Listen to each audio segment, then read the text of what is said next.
Halo semuanya, selamat wayah Kio ya dimanapun kalian berada. Kembali lagi bersama Mamang dan di video kali ini kita bakal lanjutin manhwa regresi yang ke-100 kalinya. Kita masuk di part 34. Di awal video ini, saat perhatian semua player tertuju kepadanya, Sang Angel pun memberitahu mereka bahwasanya sesuatu istimewa yang sudah disiapkan untuk mereka adalah kalau mereka akan segera berpindah ke integrasi zona. Sehingga seorang player yang tak memahami maksudnya pun meminta penjelasannya lebih lanjut. Meskipun Sang Angel yang disebut Olive agak kesal sampai menecakkan lidahnya, ia tetap menjelaskannya pada para player di sana. Seharusnya kalian langsung paham begitu mendengarnya. Jangan membuatku mengulangi ucapanku. Artinya, sesuai dengan kedengarannya, kami akan menyatukan zonanya. Kalian mungkin tidak sadar, tapi ada ratusan zona di dalam negara kalian saja. Lebih tepatnya, ada 875 zona. Hehehe, kalian langsung panik hanya karena hal remeh ya dibanding dengan negara lain. Itu adalah jumlah yang kecil loh. Mendengar penjelasannya, para player yang kembali tenang pun mulai menyimpulkan sepemahamannya masing-masing. Ya, jika masing-masing zona diawali dengan 10.000 player, maka masuk akal kalau negara yang lebih besar akan memiliki lebih banyak zona. Iya, kau benar. Sebentar, jika setiap zona memiliki angelnya sendiri, maka itu berarti setidaknya ada puluhan ribu angel kan? Iya juga sih, apa selama ini ada sebanyak itu angelnya? Saat para player bertanya-tanya akan hal itu, Angel Oli pun tersenyum menuturkan, ya, dugaan kalian benar. Satu angel ditempatkan di masing-masing zona. Jangan bilang kalian baru saja menyadarinya. Bagaimana bisa kalian selambat ini sih? Mendengar konfirmasinya, seorang player pun memberanikan dirinya untuk bertanya.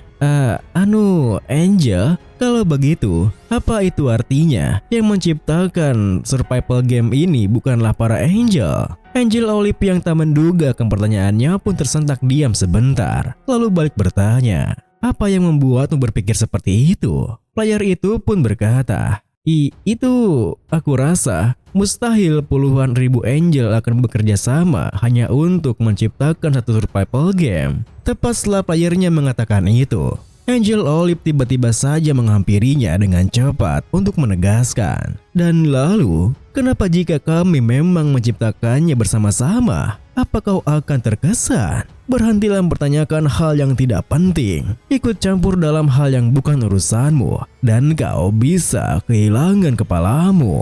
Tentu saja, apa yang dikatakannya yang terkesan begitu mengancam, sontak membuat si player ketakutan, sampai langsung meminta maaf padanya. Sehingga Ryumin alias Black Side yang menyadari keperubahan sikap Angel Oli pun berpikir, cara mereka menghindari pertanyaannya, sepertinya aku benar. Pasti ada aturan ketat mengenai menyembunyikan identitas sang kreator gamenya. Selain itu, angel yang bisa dibunuh oleh player belaka. Mustahil mereka membangun game survival ukuran besar seperti ini. Saat Ryumin berpikir seperti itu, Angel Olive yang telah kembali menjauh pun menuturkan, para manusia sungguh merepotkan. Mulai sekarang, aku tidak akan menjawab pertanyaan dari serangga. Fokus saja untuk selamat. Seperti serangga.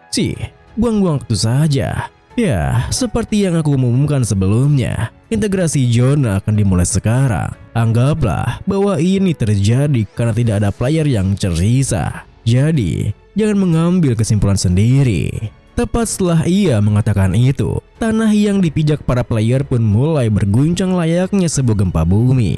Selain itu, muncul garis-garis bercahaya yang membentang di sekitar mereka. Garis-garis tersebut membentuk beberapa area persegi panjang yang memunculkan para player dari zona lainnya. Sesaat kemudian, penyatuan zonanya pun selesai. Akan tetapi, meski di sana ada begitu banyak player, suasananya malah terasa begitu sunyi karena mereka semua saling mewaspadai satu sama lain. Sehingga Angel Olive yang merasa aneh pun berkomentar, ada apa? Kalian semua manusia, kenapa kalian tidak saling menyapa? Angel lain yang baru muncul pun menambahi, itu benar, Berapa lama kalian akan berdiri saja di sana? Tentu saja, kemunculan Angel yang berbeda langsung menarik perhatian semua player di sana. Terlebih, tidak hanya ada satu Angel yang baru muncul, melainkan 9 Angel baru yang nampak begitu asing bagi masing-masing zonanya. Di tengah kebingungan mereka semua, para Angel yang telah berkumpul pun menuturkan, "Salam manusia. Kalian sudah mendengarnya dari Angel kalian masing-masing bukan? Dikarenakan jumlah survivor yang rendah, kami menyatukan beberapa zona. Saat ini 10 zona telah digabungkan menjadi satu. Total jumlah player di sini ada 4.844 player. Zona-zona lain juga sedang melakukan integrasi untuk mengisi jumlah mereka. Dengan penyatuannya, nama zona juga akan berubah secara alamiah. Sekarang, zona ini dinamakan sebagai SIK007 dan hanya terdiri dari para player di Korea Selatan. Mendengar hal itu, para player yang awalnya diam saja mulai menggumamkan perasaannya masing-masing. 10 zona dikombinasikannya, itu nyaris 5.000 player. Tidak heran di sini agak terlihat sesak. Jadi, semua orang di sini berasal dari negara kita. Setidaknya kita bisa memahami itu sama lain. Syukurlah. Tapi aku penasaran, apakah nantinya kita akan bercampur dengan negara lain? Melihat sikap para player lainnya, Blackside yang sepenuhnya memahami kecemasan mereka pun berpikir, wajar saja kalau ini bukan integrasi zona yang terakhir. Karena kapanpun jumlah player turun di bawah 500, zonanya akan kembali disatukan. Jadi, pada akhirnya, saat jumlah player Korea jatuh di bawah 500, kita harus bersaing dengan para player di negara lain. Ya, itu tidak akan terjadi sampai round 11. Jadi, fokus saja untuk saat ini, karena sebentar lagi para Angel akan mengadakan side game. Benar saja seperti apa yang dipikirkannya. Para Angel yang telah berdiskusi sebentar pun mengumumkan, "Wahai para manusia, sebelum kami mengumumkan quest utama, kita akan memainkan game ekstra sederhana untuk merayakan integrasi zona. Masing-masing zona memiliki perwakilan tersendiri bukan? Tapi sekarang, setelah digabungkan, apa yang harus kita lakukan? Tentu saja, kita harus memilih perwakilan zona yang baru. Peraturannya sederhana, 10 perwakilan sebelumnya akan maju ke depan dan bertarung sampai mati. Yang bertahan sampai akhir akan menjadi perwakilan satu-satunya zona yang baru digabungkan ini." Mendengar pengumumannya, meski para player biasa nampak bersemangat, para perwakilan zona sebelumnya malah nampak cemas sampai berpikir, "Cih, mudah saja bagi kalian untuk tertawa saat ini, bukan masalah kalian. Kami harus membunuh satu sama lain hanya untuk memilih satu orang. Seharusnya aku tidak menjadi perwakilan zona dari awal. Tunggu, jikalau kita mati di sini, bukankah kita akan respon seperti waktu itu? Apa kita tak bisa turun dari posisinya dan melawan semua ini?" Di saat yang sama, Blackside yang nampak begitu tenang juga berpikir, sampai saat ini menjadi perwakilan zona tidaklah memberikan keuntungan apapun. Tapi mulai dari sekarang dan kedepannya, memenangkan deathmatch ini dan menjadi perwakilan itu adalah hal wajib. Saat Blackside berpikir seperti itu, seakan menjawab pertanyaan kekhawatiran beberapa perwakilan dari zona sebelumnya. Para Angel pun menjelaskan, "Ora, ada apa dengan ekspresi kalian para perwakilan zona? Tak perlu khawatir begitu. Hanya karena ini disebut deathmatch, bukan berarti kalian akan benar-benar mati. Begitu permainannya berakhir, semua perwakilan yang dikalahkan akan dihidupkan kembali." Lihat dari ekspresi kalian, kalian mengira kalau menjadi perwakilan itu tidaklah sebaik itu ya? Dengar ya, perwakilan zona itu tidak hanya memiliki authority of command. Mereka mendapatkan kendali absolut terhadap player low level. Tidak peduli kelasnya, perwakilan bisa mengendalikan para player manapun di zona mereka. Ini adalah versi upgrade dari authority of command. Tentu saja, ada batasan 10 penggunaan. Dan jika perwakilan zona terbunuh, kekuatan mereka akan ditransfer kepada sang pembunuh. Tapi, bukankah kedengarannya menarik? Kekuatan untuk mengendalikan semua manusia. Tentu saja, apa yang dijelaskannya membuat para perwakilan zona terkejut. Bahkan, ada yang sampai bersemangat. Sehingga, para Angel yang merasa berhasil menggoda mereka pun melanjutkan. Baiklah, itu motivasi yang sangat bagus. Kalau begitu, mari selesaikan persiapannya dan memulai game ekstra.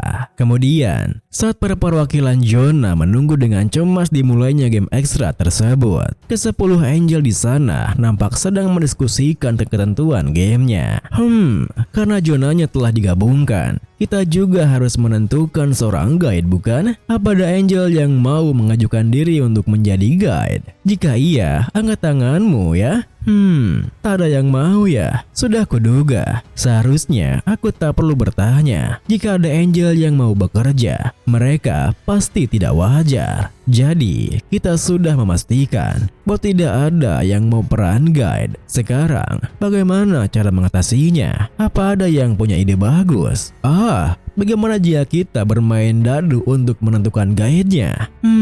Menyerahkannya kepada keberuntungan kah? Bukan ide yang buruk sih, tapi itu ide yang kurang terlalu menarik. Bagaimana jika bergantian? Itu tidak adil tahu. Jika kita menggabungkan zona sebentar lagi, mereka yang belakangan mungkin tidak akan kebagian. Pasti ada cara yang adil dan menyenangkan untuk memutuskannya. Di tengah kebuntuan mereka, seorang Angel yang dipanggil Priscilla menuturkan, bagaimana kalau begini? Perwakilan zona akan segera bertarung, bukan? Angel yang ditugaskan kepada player yang pertama kali mati akan mengambil peran guide sebagai penalti. Dunia pun diakhiri dengan mendengar idenya yang begitu menarik. Para Angel lainnya pun tentu dengan cepat menyetujuinya. Meskipun begitu, Angel Olive membuatnya lebih menarik dengan berkata, sebentar, daripada itu, bagaimana jika seperti ini saja? Alih-alih Angel dari player pertama yang mati, Angel dari player terakhir yang bertahan akan menjadi sang raja.